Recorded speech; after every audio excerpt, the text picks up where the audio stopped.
നമസ്കാരം. പുറമെ അടയും ശർക്കരയും ഒക്കെ ആണെങ്കിലും കോൺഗ്രസ് നേതാക്കൾ തമ്മിലുള്ള ഉൾപാർട്ടി പോര് പരസ്യമായ രഹസ്യമാണ്.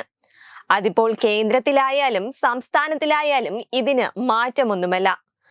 ഇതിവിടെ പറയാൻ കാരണം തൃശൂരിൽ കോൺഗ്രസ് നേതാക്കൾ പരസ്യമായി പഴിചാരലുമായി ഇപ്പോൾ രംഗത്തെത്തിയിരിക്കുകയാണ്. നമുക്കറിയാം, കഴിഞ്ഞ ലോക്സഭാ തിരഞ്ഞെടുപ്പിൽ ഏവരും ഉറ്റുനോക്കിയൊരു മണ്ഡലമായിരുന്നു തൃശൂർ. എല്ലാവരും പ്രതീക്ഷിച്ചതുപോലെ BJP ഇത്തവണ തൃശൂരിലൂടെ താമര വിരിയിക്കുകയും ചെയ്തിരുന്നു.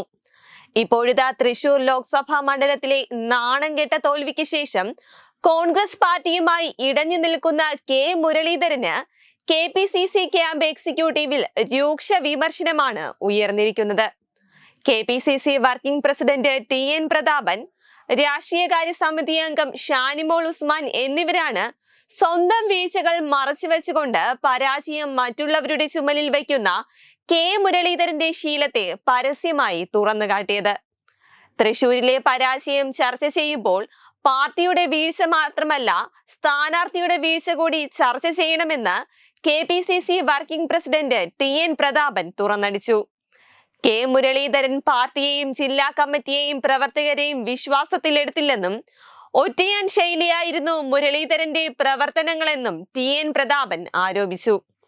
കൂടാതെ കെ മുരളീധരൻ ജനങ്ങളുമായി ഇടപഴകിയിട്ടില്ലെന്നും തിരഞ്ഞെടുപ്പ് ഫണ്ട് വേണ്ടതുപോലെ വിനിയോഗിച്ചിട്ടില്ലെന്നും TN പ്രതാപൻ ആരോപിച്ചു. തോറ്റാൽ പാർട്ടിയെ കുറ്റം പറയുകയും ജയിച്ചാൽ സ്ഥാനാർത്ഥിയുടെ വ്യക്തിപ്രഭാവം കാരണമാണെന്ന് ചിത്രീകരിക്കുകയും ചെയ്യുന്നത് ശരിയല്ല.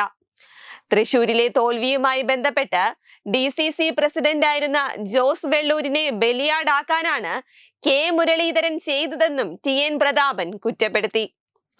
അതേസമയം രാഷ്ട്രീയകാര്യ സമിതി അംഗം ഷാനിമോൾ ഉസ്മാനും കെ മുരളീധരന്റെ വിമത പ്രവർത്തനങ്ങളെ ചോദ്യം ചെയ്തു. പാർട്ടിക്കെതിരെ നിരന്തരം പ്രസ്താവന നടത്തുന്ന മുരളീധരന്റെ പേരിൽ നടപടിയെടുക്കാൻ നേതൃത്വത്തിന് ധൈര്യമുണ്ടോ എന്നായിരുന്നു ഷാനിമോൾ ഉസ്മാന്റെ ചോദ്യം. എന്തായാലും തൃശൂരിലെ തോൽവിക്ക് ശേഷം TN പ്രതാപനും മറ്റുള്ളവർക്കുമെതിരെ കെ മുരളീധരൻ നടത്തിപ്പോരുന്ന ഒളിയുദ്ധത്തിനെതിരെ വരും ദിവസങ്ങളിൽ കൂടുതൽ പേർ രംഗത്ത് വരാനാണ് സാധ്യതയെന്നാണ് ഇതിൽ നിന്നും മനസ്സിലാക്കുവാൻ സാധിക്കുന്നത്. കാരണം ട്വിസ്റ്റ് എന്നും പറഞ്ഞ് അവസാന നിമിഷമായിരുന്നു സിറ്റിംഗ് MP TN പ്രതാപനെ മാറ്റി കെ മുരളീധരനെ തൃശൂരിൽ കോൺഗ്രസ് ലോക്സഭാ സ്ഥാനാർത്ഥിയാക്കിയത്. എന്നാൽ കെ മുരളീധരനോ 8 നിലയിൽ പൊട്ടുകയും ചെയ്തു. ഇതിനുശേഷം TN പ്രതാപനും മറ്റ് നേതാക്കൾക്ക് നേരെയും കെ മുരളീധരൻ രൂക്ഷ വിമർശനവുമായി രംഗത്തെത്തുന്നത് നമ്മളും കണ്ടതാണ്. ഇതിന് തക്ക മറുപടിയാണ് ഇപ്പോൾ TN പ്രതാപനും ഷാനിമോൾ ഉസ്മാനും നൽകിയിരിക്കുന്നത്. എന്തായാലും വരും ദിവസങ്ങളിൽ കോൺഗ്രസിൽ കൂടുതൽ പൊട്ടിത്തെറി ഉണ്ടാകുമെന്നത് ഉറപ്പ് തന്നെ. വെബ് ഡെസ്ക് തത്തുമൈ news. Powered by Jyothis, realising your dream home. Our ongoing luxury apartments projects are Crown near Karivattam, The Square near UST Global, White Manor near Aattugal Ambalathara, and Evergreens Luxury Villas near Tirumala. Call 90482 55599. Jyothis Building Promoters Private Limited, Thiruvananthapuram.